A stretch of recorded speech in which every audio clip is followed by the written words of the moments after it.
นี่ลายเล่นนะเลยพี่น้องเอ้ยถนนประเทศไทยสวยจริงๆงามอีหลีพี่น้องนี่ก็แยกไปลายคลองหลวงวันนี้ไปมาออกแยกเอาไว้ที่เป็นใจกัน คลองหลวงรังสิตนครนายกบางปะอินนครราชสีมามีเบิดเลยเนาะสวัสดีพี่น้องมื้อนี้พอๆกับบ่าวสมายเนาะพอๆกันคือเก่ากับถนนหนทางเนาะบอกว่าพี่น้องทางไทยทางลาวเนาะพี่น้องเขามาติดตามและรับชมคลิปของบ่าวสมายเนาะมื้อนี้ก็ออกต่างจังหวัดอีกแล้วพี่น้องเบิ่งถนนประเทศไทยเนาะพี่น้อง1 2 3 4 5 6ป้า7เลนมันแยกกันได้จังได๋เดี๋ยวนี้ว่าโอ้โหถนนใหญ่อีหลีนี่พี่น้องนี่จะเข้าทางด่วนได้เนาะนี่เด้อพี่น้องทางด่วนนี่มันมีอยู่จักช่องว่า172ป้าพี่น้องทางด่วนประเทศไทยมี72เด้อพี่น้องได้ใช้เบิ่งทางผลก็มีนะทางผลเนาะฝั่งนั้นเป็นแบบว่าเอ็มพัดแม่นบ่เอ็มพัด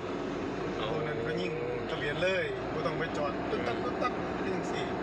บ่ต้องเสียเงินเงินได้หลายนี่จ่ายเงินสดอันนี้จ่ายเงินสดเนาะพี่น้องช่องนี้สิมีลายกลางๆสีน้ำเงินกับไปจุดที่เหรียญนี่ก็คือเป็นอีสิพาสก็เติมเงินใส่บัตรนี่เด้อแต่ช่องก็แลนไวอยู่ถึงเห็นบ่อ๋อเขาลงทะเบียนนี่เนาะคือของเฮาเนี่ยก็ดังปิดอยู่แล้วเนาะดีมาเขาบ่ได้ต้องมาจอดตีดนี่คนก็กล่องเขาจับทะเบียนแล้วก็ไปค่อยไปเสียตามแอปเอาอ๋อฝั่งนั้นก็ยิ่งยาวเลยเนาะฝั่งนั้นเนาะเขาต้องมาเข้าด่านนี่เนาะเข้าด่านเนี่ยแต่ว่าเป็นเห็นว่าช่องเบิ่งเห็นว่าอ๋อช่องมันเขาจะรู้ปึ๊ดเลยเขาบ่ได้จอดนี่เนาะพี่น้องเนาะช่องนี้แบบว่ายิงทะเบียนเนาะอย่างเดียวเนาะมีคนเฝ้าคนหลังนี่เนาะคนยิงปิ้วไปเลยเนาะสบายเนาะบ่ต้องมีคนเสียเงินบ่ต้องยังน่ะเซ็นเซอร์มีอยู่คนมันยิงตับบ่ไปจ่ายอย่าเสียค่าปรับอ๋อถนนเส้นใหญ่นี่พี่น้องเบิ่งอลังการเนาะถนนต่างจังหวัดมีหลายช่องหลายทางอะไรเนาะนี่ขนาดเฮ็ดหลายช่องหลายทางในเทศกาลมื้อเบิ่งได้เทศกาลนี่แหละติดเฮ้ยว่ามันกินอุ่นยังโตด่ากันคือต่างคนต่างกลับเนาะให้กับกลับบาทกลับช่องเบิ่นเนาะเทศสงกรานต์นี่เนาะครับเอารถโตครับนี่เนาะบ่ได้แม่นทำใจก็ต้องทำใจแต่บ่ได้ว่าแต่เทศกาลนะระวังเห็นบ่ช่วงปีใหม่เมื่อกี้นี่คือว่าเขาเจ้าพากันกลับบาทเนาะบ่ได้ว่าอันนี้คือเว้าให้ผมอธิบายให้เบิ่งเนาะให้ฟังเนาะพี่น้องเนาะแบบว่าเพิ่นกลับบ้านแต่ละยามมีเทศกาลหรือว่ามีปีใหม่ปีใหม่แบบนี้เนาะวันหยุด3มื้อ4มื้อแบบนี้นะหยุดยาวเวลาเห็นบ่ต่างจังหวัดเนี่ยเวลาเขาจะถ่ายลงแบบถ่ายลงคลิปลงยังรถโอ้ยบางคนจะจอดแบบจอดรถแล้วก็ให้เหลือแต่คนขับนะมันคือเส้นอันนี้เส้นโคราชที่เข้าไปนี่เส้นมิตรภาพแต่ว่าบ่เป็นมิตรภาพเป็นรถติดไปเลยมิตรภาพจังเหมือนเดิมติดเหมือนเดิมครับถือสาดถือยังยางก่อนรถแล้วก็มีเฮ็ดปั๊มอยู่กิโลนึงตัวยางไว้โลดรถบ่ทันไปใส่อยู่ทางคุณน่ะนั่งกินไอติมทางนี่ลายเล่นนะเลยพี่น้องเอ้ยถนนประเทศไทยสวยจริงๆงามอีหลีพี่น้องนี่ก็แยกไปลายคลองหลวงวันนี้ไปมาออกแยกเอาไว้ที่เป็นใจกันคลองหลวงรังสิตนครนายกบางปะอินนครราชสีมามีเบิดเลยเนาะคืออ่านหนังสือได้เป็นได้นี่เจ้าพ่อแบบทูไทยๆเดาๆเอาเลินมาติโอ้แต่ใส่บ่ายนี่ก็คือห้ามยังว่าส้มยาวๆกันไปเลยเนาะพี่น้องเนาะเบิ่งนี่เบิ่งเที่ยวน้ำตกเลยบ่เบิ่งเนาะบ่ายเพิ่นสิมีบอกเพิ่นเลยนี่ทางกันนะอ่านให้ฟังหน่อยใส่นี่ของหลวงโอ้เก่งอันนี้รังสิตแม่นบ่อันนี้แล้วก็นครนายกโอ้เก่งเลยว่ะสมว่าอยู่ไทยดู ถือไทยไปพอเลยอย่าถามหลายอ่านบ่เป็น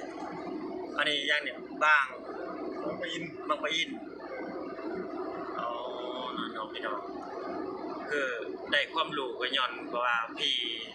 เพิ่นนี่แหละสอนเนาะพี่คนขับรถนี่แหละเพิ่นสอนแบบว่าอันใดบ่ถูกเพิ่นก็อ่านมันบ่ถูกมันก็ต้องแบบว่าคือว่าสมัยก็งงนะแบบว่าเพิ่นย่อหลายเนาะตัวย่อหลายนะเพราะว่าอยู่บ้านว่ามันอักษรบ่ฮอดเท่าใด ปะใส่กันเลยอ่านง่าย อัอันนี้ยังตัวทางเดียวตัวเดียวกันอ่านไปอีกเครื่องนึง แม่นนี่เนาะ ไส้ยังเดียวไส้น้อยเห็นว่าเดี๋ยวไอ้เบิ่งบ้านตัวซ่อโซ่เลยตัวเดียวแล้ว ไส้หน่อย อันนั้นโทษทหารแล้วเรื่อยงงอยู่นี่ งงนะนี่เนาะว้าถนนงามเลยน้องนี่โอ้อ๋อ ทางโค้งมันเล่นบาทมันเป็นขิง โขงเลียนบาทเด้อพี่น้องเอ้ยนี่ว้าโถว้าวพี่น้องสวยงามอีหลีนี่อันนี้ก็เป็น เขาทาสีป่ะ ใช่ สีแดง อ๋อถนนทาสี ยางบนตอย ถนนสีแดงอันนี้ เขาเอามาเห็ดจะมันชะลอความเร็วรถ บ่า แบบ บ่ให้กันแบบว่ามันกันรถ ลื่น บ่กันรถลื่นแบบนี้ โอ้ เนาะ ไว้รอมันลื่น อ๋อพี่น้องเอ้ยบ่เข้าโค้งถนนเลียนบาทเนาะเป็นอย่างนี้เนาะ มันขิง เรียกว่าถนนเหล็กหกก็ได้เนาะไปกลับหัวเนี่ยก็เป็นเหล็กหกเนาะมาหางมาเนี่ยเนาะเบาลิ้นเบาหัวนะพี่น้อง ในเขียนรายการ อากาศกำลังดีพี่น้องเอ้ย ตกความดี ทางนู้นทางบ้านพี่น้องฝนตกบ่พี่น้องทางบ้านบ่าวสมัยฝนตกเด้นี่เจ้า เดี๋ยวจะพาไปสนามกอล์ฟ เจ้าสิพาไปเบิ่งสนามกอล์ฟนำพี่น้องเอ้ยมาตลอดดอกบ่าวสมัยมาสนามกอล์ฟนี่ทางใดฝนตกคนนั่นน่ะก็บรรยากาศคือสิดีเนาะพี่น้องเนาะรักษาสุขภาพนำเด้อพี่น้องเพื่อเป็นไข้เป็นหวัดเป็นไอเนาะ เดี๋ยวนี้เด็กหน่อยอยู่บ้านเฮานี่เป็นไข่อีดำอีแดงกำลังระบาดเขาปิดเรียนบ่อยเด็กหน่อยอนุบาลไปโรงเรียนนี่ ถนนงามเลยเนาะ นี่เบิ่ง